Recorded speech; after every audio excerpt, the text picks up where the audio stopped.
बच्चों last term पर हम लोगों ने एंजियोस्पर्म पढ़ा था, आवृत्त बीजी पौधों के या एंजियोस्पर्म के प्लांट्स के कैरेक्टर्स को डिस्कस किया था। उसी के आगे आज हम लोग उसको डायग्रामेटिक देख लेते हैं कि एंजियोस्पर्म की जो प्लांट्स होता है उसकी क्या प्रक्रिया होती है, उसके जो कैरेक्टर्स बताए थे उन्हीं को आज डायग्रामेटिक देख लेते हैं।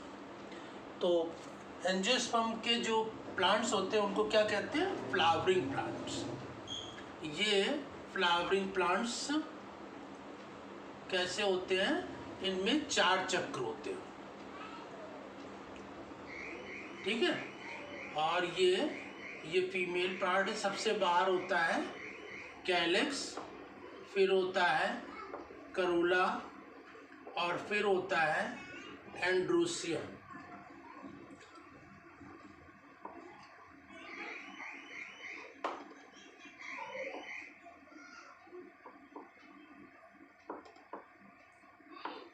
ये इसमें 4 चक्र होते हैं फ्लावर में। ये कैलिक्स, ये करोला, फिर एंड्रोसियम, फिर गाइनेशियम। बाह्यदल चक्र, दल चक्र और फिर इसके बाद पुंकेसर और जायांग। ये 4 चक्र होते हैं सभी में। गुड़हल में 5 चक्र भी होते हैं। तो सबसे पहले बाहर है बाह्यदल, दल, पुंकेसर, जायांग। ये पुंकेसर जो होता है वो मेल फ्लावर होता है। इसके अंदर किसका निर्माण होता है? परागकणों का निर्माण होता है। और ये जो फीमेल फ्लावर है इसके 3 भाग होते हैं, स्टिग्मा, स्टाइल एंड ओवरी, वर्तिकाग्र, वर्तिका और अंडाशय। ये इसके 3 भाग होते हैं। अब ये इसमें क्या होता है आगे की प्रक्रिया में? तो ये जो फीमेल फ्लावर है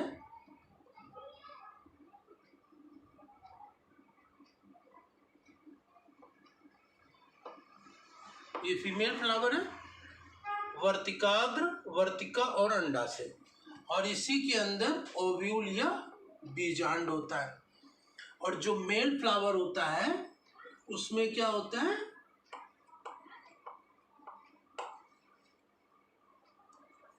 उसमें क्या विशेषता होती है?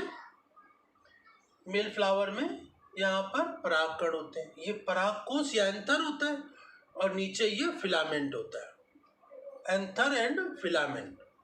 इसमें परागकण बने हुए। जब ये पूर्ण रूप से विकसित हो जाता है तो ये परागकण निकल जाते हैं। तो क्या होता है? परागण।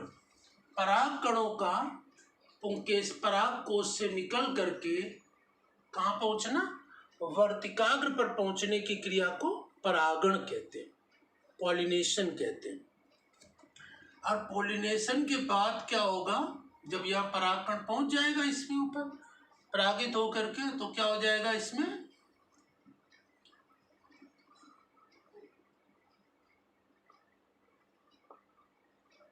परागकणों का यहीं पर अंकुरण होगा। परागकण यहाँ पर अंकुरित होंगे और इसकी नीचे यहाँ पर बीजांड होता है। तो ये नीचे तक ये पराग नलिका इसके अंदर से होती हुई और बीजांड द्वार तक पहुँचेगी, बीजांड द्वार तक पहुँचेगी। और पराग नलिका के अंदर 3 केंद्रक होते हैं। पराग नलिका के अंदर 3 केंद्रक होते हैं, 2 नर युग्मक होते हैं और एक पराग ये ट्यूब न्यूक्लियस होता है। तो 3 केंद्रक इसके अंदर होते हैं। और इसके बाद की प्रक्रिया क्या होती है? तो इसमें देखें कि ये फीमेल फ्लावर जिसमें 3 भाग होता है, स्टिग्मा, स्टाइल एंड ओवरी। इसके अंदर ओव्यूल या बीजांड होता है। ये मेल फ्लावर जिसमें कि पॉलन ग्रेन्स होते हैं और ये पॉलन सेक के अंदर ये कैलिक्स, ये करोला। तो यहाँ मतलब मुख्य रूप से मेल फ्लावर और फीमेल फ्लावर से है। तो ये जो फीमेल फ्लावर होता है इसमें स्टिग्मा, स्टाइल एंड ओवरी, बीच में ओव्यूल होता है। और ये मेल फ्लावर होता है जिसे परागकोश होता है, इसके अंदर परागकण।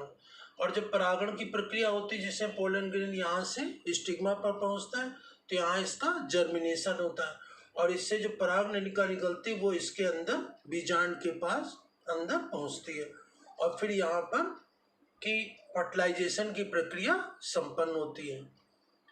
तो इसमें देखें तो ये मैंने ये बीजांड का चित्र बनाया, बीजांड या ओव्यूल। तो बीजांड या ओव्यूल का डायग्राम आपको पेपर में भी बनाने को आता है। तो ये बीजांड का इस तरह से डायग्राम बनाएंगे। तो बीजांड के अंदर 8 केंद्रक होते हैं। ये ऊपर की तरफ 3 एंटीपोडल सेल्स होते हैं और अंदर 2 पोलर न्यूक्लियाई होते हैं। नीचे की तरफ 2 साइनरगिड्स होते हैं और एक एग सेल होता है। जब ये पराग नलिका पोलन ट्यूब यहाँ बीजांड द्वार पर आती है, माइक्रोपाइल या बीजांड द्वार है, तो यहाँ पर पराग नलिका के अंदर 3 केंद्रक होते हैं, 2 मेल गैमीट होते हैं और एक ट्यूब न्यूक्लियाई होता है। तो यहाँ पर एक मेल गैमीट एग सेल से मिल जाता है तो एम्ब्रियो बनता है और दूसरा मेल गैमीट पोलर न्यूक्लियाई से मिलता है तो यहाँ पर दूसरा फर्टिलाइजेशन। तो एक फर्टिलाइजेशन एग सेल और मेल गैमीट मिलता है तो एक फर्टिलाइजेशन यहाँ होता है और दूसरा मेल गैमीट यहाँ पर पोलर न्यूक्लियाई से मिलता है तो यहाँ पर दूसरा फर्टिलाइजेशन होता है। इस प्रकार से आवृतबीजी पौधों में एंजियोस्पर्मिक प्लांट में डबल फर्टिलाइजेशन होता है, दोहरा निषेचन होता है। तो ये दोहरे निषेचन की प्रक्रिया यहाँ पर संपन्न होती है। तो यहाँ पर जो दूसरा मेल गैमीट पोलर न्यूक्लियाई से मिलता है इससे एंडोस्पर्म या भ्रूण पोष का निर्माण होता है और जो एग सेल से मेल गैमीट मिलता है इससे एम्ब्रियो का निर्माण होता है और इसी से नए पौधे का जन्म होता है। तो इस प्रकार से यहाँ पर ये बीजांड जो है वो किसमें बदल जाता है, निषेचन पश्चात बीज में बदल जाता है और जो ओवरी होती है अंडाशय वो फल में बदल जाता है। तो अंडाशय फल में बदलती है और बीजांड बीज में बदल जाता है, सीड में। Ovule change into seed. तो अब इसमें अंदर क्या होता है, ये बीज बन जाता है, बीज सीड है ना। इसमें क्या है, 2 चीजें, कौन कौन सी, ये एम्ब्रियो और एंडोस्पर्म, भ्रूण और भ्रूणपोष, ये 2 चीजें होती हैं और इसी के बाद फिर इसका डेवलपमेंट होता है। डेवलपमेंट की प्रक्रिया संपन्न होती है। इस डेवलपमेंट की प्रक्रिया में ये जब डेवलप होता है एम्ब्रियो का, भ्रूण का निर्माण होता है तो ये 3 पार्ट मुख्य बनते हैं। ऊपर हास्टोरियल सेल होती है या चूसक कोशिका जो भोजन को अवशोषित करने का काम करती है।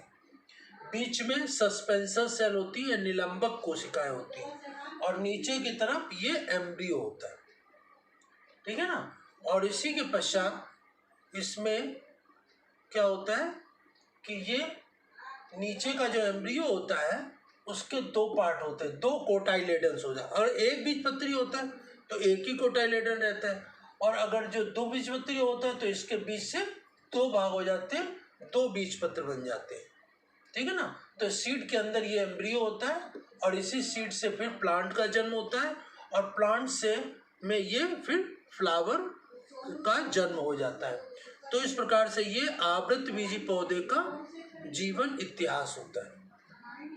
आवृतबीजी या एंजियोस्पर्मिक जो प्लांट होते हैं उसकी क्या विशेषता होती है, उसमें जो फ्लावर होते हैं वो युग्मकोद्भिद या गैमीटोफाइट पार्ट है, युग्मकोद्भिद या गैमीटोफाइट, और उसमें 4 चक्र होते हैं, दल, बाह्यदल, पुंकेसर, जायांग। पुंकेसर नर भाग है और जायांग मादा भाग है, ठीक है ना। और इसमें फिर इसमें क्या होता है, परागण की क्रिया होती है। परागण की प्रक्रिया में क्या होता है, जो पराग कोष के अंदर परागकण होते हैं वो वर्तिकाग्र पर मादा पुष्प में पहुंचते हैं, परागण क्रिया हो जाती है। फिर इसके बाद फर्टिलाइजेशन होता है जिसमें कि परागकण की पराग नलिका वर्तिका से होते हुए अंडाशय के अंदर पहुंचती है और यहाँ पर बीजांड के अंदर प्रवेश करती है और इसके अंदर पराग नलिका के अंदर 2 नर युग्मक होते हैं। एक मेल गैमीट किससे मिल जाता है, एग सेल से, तो भ्रूण बनता है, एम्ब्रियो बनता है और इसे ही सिंगेमी या ट्रू फर्टिलाइजेशन कहते हैं या संयुग्मन कहते हैं। और दूसरा मेल गैमीट किससे मिल जाता है, पोलर न्यूक्लियाई या ध्रुवी केंद्रक से मिल जाता है और इसको हम इसमें 3 केंद्रक मिल रहे हैं तो इसको त्रिसमयिकन या ट्रिपल फ्यूजन कहते हैं, और इसके फलस्वरूप एंडोस्पर्म का निर्माण होता है। तो इस प्रकार से इसके पश्चात ये जो बीजांड होता है वो बीज में बदल जाता है, और जो एंडोस्पर्म होता है वो इसी के अंदर जो यहाँ पर भ्रूणपोष बना वो भी बीज के अंदर होता है। तो बीज के अंदर सेचनपात दो भाग होते हैं, भ्रूणपोष और भ्रूण, दो चीजें होती हैं। किसी में भ्रूणपोष या एंडोस्पर्म होता है, किसी में नहीं होता है। तो इसी के आधार पर बीज को दो भागों में बांट दिया है, एंडोस्पर्मिक और नॉन एंडोस्पर्मिक। एंडोस्पर्मिक भ्रूणपोषी जिसमें भ्रूणपोष हो, और भ्रूणपोष नॉन एंडोस्पर्मिक या भ्रूणपोषी जिसमें भ्रूणपोष ना हो। तो भ्रूणपोष होते हैं या नहीं होते। अब जैसे कि चने में क्या होता है, बीज पत्रों में ही भोजन इकट्ठा होता है, इसमें भ्रूणपोष नहीं होता, यह अभ्रूणपोषी होता है। अब जैसे कि गेहूं, चावल, मक्का, इसमें भ्रूणपोष होता है, तो ये भ्रूणपोषी बीज है, यह एंडोस्पर्मिक सीड है। ठीक है। तो इसके पश्चात ये सीड का या इसी के अंदर जो एम्ब्रियो होता है, भ्रूण होता है, उसका डेवलपमेंट हो जाता है। तो उसमें चूसक, ऊपर की तरफ चूसक कोशिका, निलंबक कोशिका और ये एम्ब्रियो। मोनोकाट हुआ तो यहीं रुक जाता है, एक बीज पत्र है।